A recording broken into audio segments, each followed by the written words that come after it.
What's up, guys? Christopher Weaver, Fitness and Cheap Personal Training, coming at you with video number 2, as promised, on how to be competitive in the sport of triathlon on a budget. Is it possible? Absolutely possible.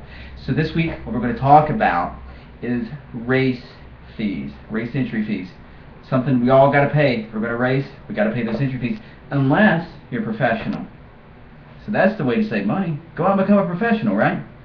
Professionals usually get the race for free, especially in some of these smaller venue races. They just want to have the pros show up and be able to market these guys as, hey, you know, we got Craig Alexander racing here this weekend. Don't you want to come out and do our race?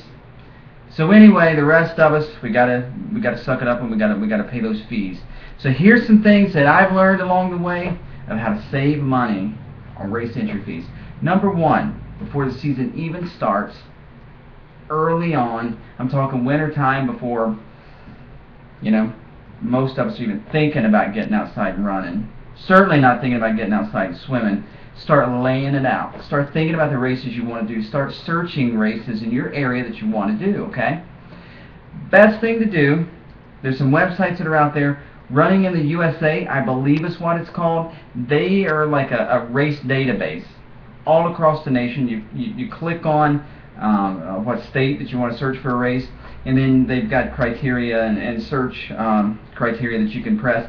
If you want to do triathlons, you click on triathlons. If you want to do 5Ks, 10Ks, whatever, you just in it. It'll show them. It'll show all the races that have been registered through that site. Now the race organization and the organizer, director, they have to, I guess, upload their race into their database or whatever. But a lot of races are listed. I know all of them aren't, but some of them are. Trifind.com is another one that's just a tri-specific database. So try Trifind.com. Again, neither one of those sites give me any kickbacks or anything like that. It's just what I use. I'm telling you about what I do. Alright? I don't know about what everybody else is doing. This is what I do. Alright? So, here's the rule of thumb, guys. The sooner you sign up for a race, the cheaper it's going to be. If you know about a race, it's going to be 6 months, 7 months, 8 months, a year down the road. If you sign up for that race, I've even seen race entry fee for early registration be almost half of what it is for race day registration fee. So, man, the early bird certainly gets the worm in the case of signing up for triathlons. You're going to save it. You will save yourself. In a sprint triathlon, it's going to be costing you $65 on race day. I guarantee you, if you sign up early enough, you can register for that race anywhere from $55 to $45. So you're going to have a significant savings. So sign up early. Again, lay your races out early in the season so you can see what races you're going to be doing early on, okay? And then that way you can go ahead and sign yourself up for these races early, and you save that money. And plus, signing up for it early, there's a little added benefit to it. You ready for this? It gives you motivation. It's going to keep you on that training program. It's going to keep you going. Nothing motivates a person more than having a race 3-4 months down the road to be training for. It's a great motivating tool. So go ahead and sign up for your races. Sign up for a season worth of races. If you can afford the money up front like that, go ahead and sign up. But see what the dates are. That's the thing. Look at the race site. See what the dates are. If you've got 2 months, if you've got 3 months to get the early registration, then you take note of that. Write that down on your calendar. Write that down on your training calendar. I've got to be signed up by, March 15th to, get the early bird registration. So you need to be doing that, all right? So that's that way.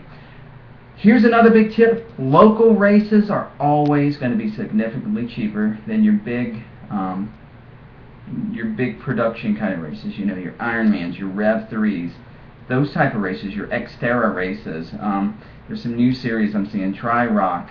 Those races, you get the glitz, you get the glamour, you get all that stuff, you get that post-race, big buffet from Las Vegas style and all that stuff. So yeah, you are paying for some stuff, but these local races, man, the thing I love most about them is they're bare bones. You get to focus on your racing, and usually you're racing for a cause. Usually part of the money that's being raised through their entry fees go to a really good cause, guys. Cancer awareness is some that, here's maybe some of the races I've done with cancer awareness. One was a town race The money went to the Parks and Recreation budget there in the town. Another one I did was Girls on the Run. My daughter does Girls on the Run. It wasn't a triathlon, it was a running race, but I do the Girls on the Run races, 3, 4, 5 times a year. That money goes straight into, they have their costs, but they're having to cover with the timing people and all that stuff, but the rest of the money, all that stuff goes right into, the program itself, the charity itself. So, look for these local races. Entry fee level on those are very low. I've seen sprint distance triathlons for local races, $35, $45, $65 is probably the most I've seen on them. And they're great races. Guess what? They're still triathlon. Guess what? You still get bragging rights if you finish third in your age group. It doesn't matter. You're still getting out there, you're rocking it, you're kicking butt, and you're being a badass. So don't worry about it. If your goal is to do Ironman, I'm not taking anything away from those folks. That's an incredible experience, I'm sure. I don't know, I've never done an Ironman. I've done those distance of races, but I've never done an actual Ironman. But I watch it on TV, and I tell you, I love watching it on TV, love watching it on YouTube. When I'm on my bike trainer, looking for something to do for the next 3 hours, I'm a YouTube freak, so I'm going nuts watching Ironman and Rev 3 stuff. So yes, it's a good experience. I'm not taking anything away from those guys. If you've got money to spend $300 or $400, $500, $600 to do those races, do them. My way of thinking is, if I'm going to pay $300 for a race, what am I sacrificing in order to do that? I can race an entire season, have a blast, kick some ass for $300.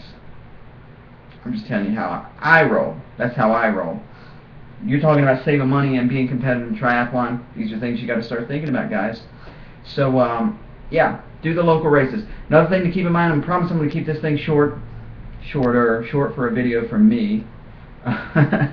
Listen, look for, USTA, the United States Triathlon Association. If they're sanctioning an event, then you're going to have to pay their sanctioning, their registration fee. The registration fee, I think the last time I checked, was like $12 per race if you did a one-day membership. It used to be $10 back in the day. That's how old I am. I'm starting to show my age again. Actually, it used to be less than that. It used to be like $5. But I think it's like $12 now, so you have to pay that on top of your race fees.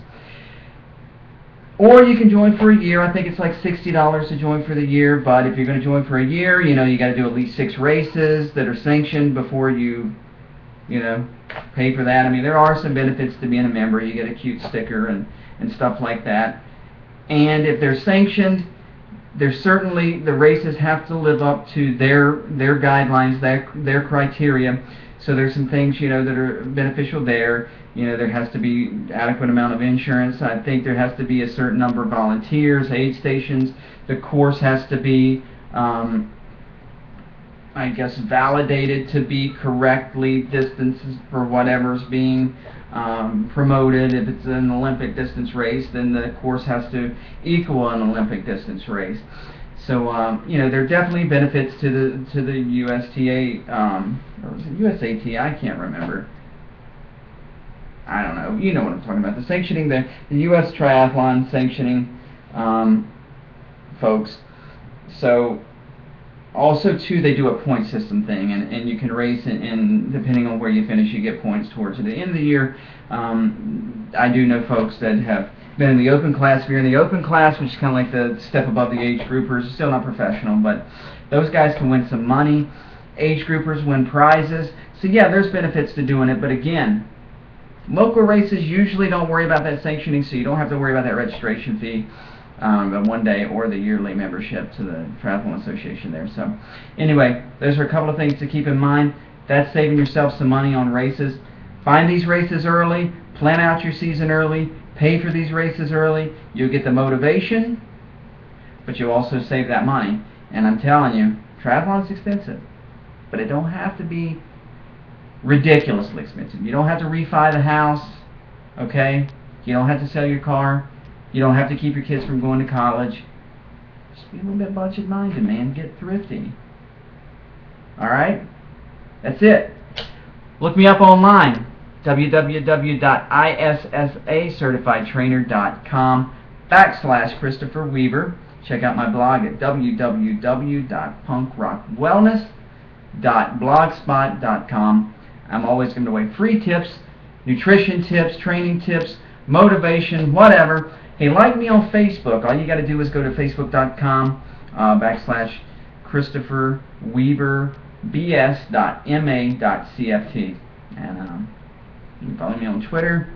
All kinds of stuff happening to me. And just search Christopher Weaver BS MA CFT. You'll see what I'm up to. You can get a copy of my book. You can read my articles. You can do all that stuff. Hey, thanks for tuning in. Next week I'm going to come at you with some even more tips on being a budget-minded triathlete. Stay focused and happy training, you guys. And if you got any questions, comment here on YouTube. Hit me up on my website. Hit me up on my blog. Like me on Facebook. Hit me up on Facebook. Whatever. Just get in touch with me, man. I love questions. I'm all about helping people out, all about answering, all about sharing the knowledge that I'm trying to cram in up here, y'all.